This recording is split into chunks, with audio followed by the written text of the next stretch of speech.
used to skate, when I was a kid, I used to skateboard loads, but all street stuff I was rubbish at. I never had a ramp actually, but then my little boys got into it and we'd just be skating loads and he liked skating ramps, so I had a new workshop just straight to a ramp, so I built one. But I'm rubbish, I'm like an old man learning to skateboard ramp, which is really bad.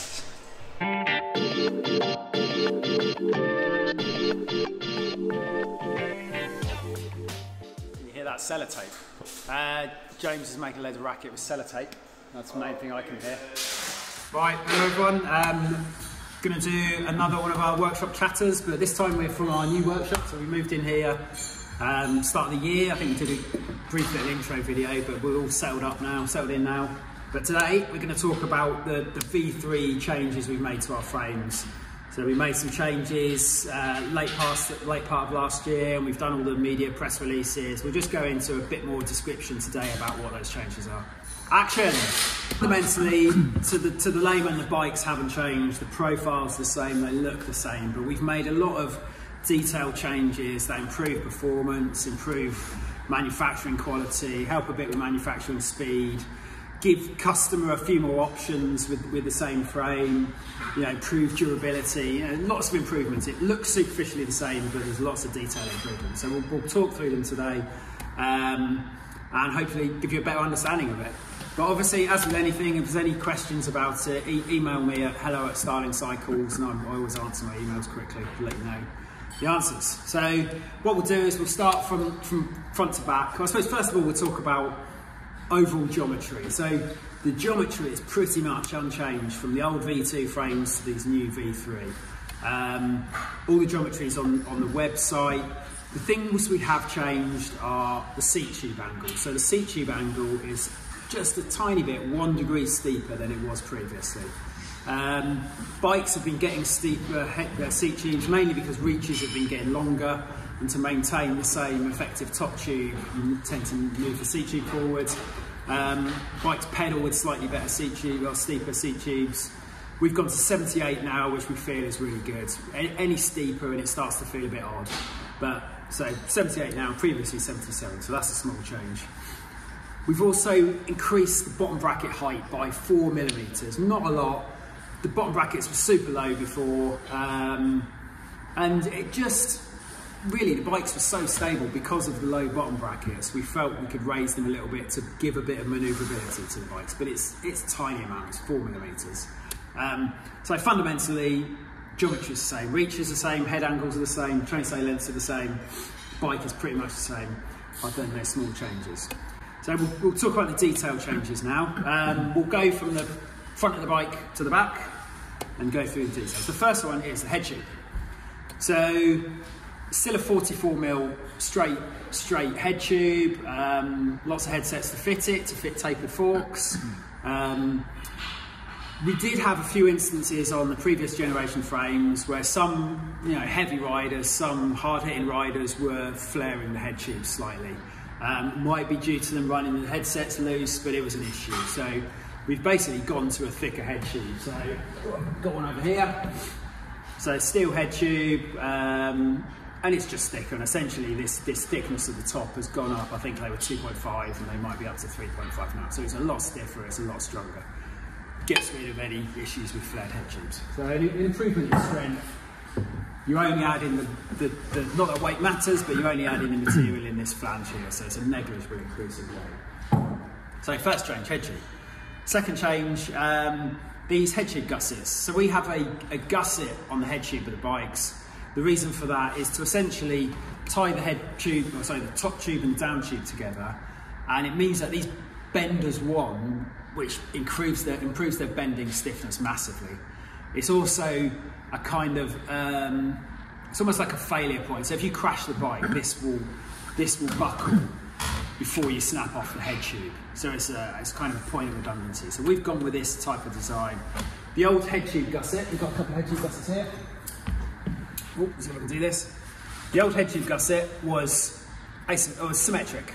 So, it's the same both ways around, and we fitted them either side. We also had 3 or 4 sizes, but we didn't have specific sizes for the actual frames. And they fitted pretty well, but they weren't perfect. On these new V3 ones, we've gone to a asymmetric gusset. So it's, which way around does it go? It goes that way around. So it's really, doesn't change the strength, it's just a bit more aesthetic, it looks nicer. We've also got specific head tube gussets for each different frame size, so they fit a lot better, the joints are a lot better. Helps with manufacturing, it's just a neater manufacturing. So really an aesthetic and manufacturing change. Right, so we'll keep moving back in the frame, we get to the shock mount on the down tube. So this is one of the big kind of functional changes in these new V3 bikes. We've now got, instead of having, previously we had a doubler plate, so a sheet of steel welded onto the down tube just to make it stronger, and then two sheet metal plates that we welded on to mount the shock. And there was only one shock mounting position, and we changed that depending on what type of shock you were going to fit in the different frames. We've now got these lovely machine parts that sit nicely flush against the down tube, and we silver them on, or brass them on, can't remember. But it also has the option of giving two different positions. So depending where you mount this stainless plate here, depends what length shock you can fit. So we've designed it so you can either fit a 210mm shock or a 230mm shock. The 210mm shocks have got 55 stroke, which gives 135, 140mm travel on the rear of the bike. The 230 stroke shocks have got a longer stroke, 60, 65, which gives you either 150 on the Murmurs or 160 on the Twist and the Swoop. So by moving this plate, allows you to fit different shocks, which gives you different rear travel. I'll just show you, we can hold this. So there we go, this is the plate, this is the little stainless plate, and they bolt into different sets of holes. It looks a bit confusing because there's 6 holes on this plate, but we only use 2 there and 2 there. So there's actually 2 redundant holes. They're in place, they're tooling holes for when we manufacture it. So they're in place for you to be able, or for us to be able to hold the plate in the right place as we assemble it and build it.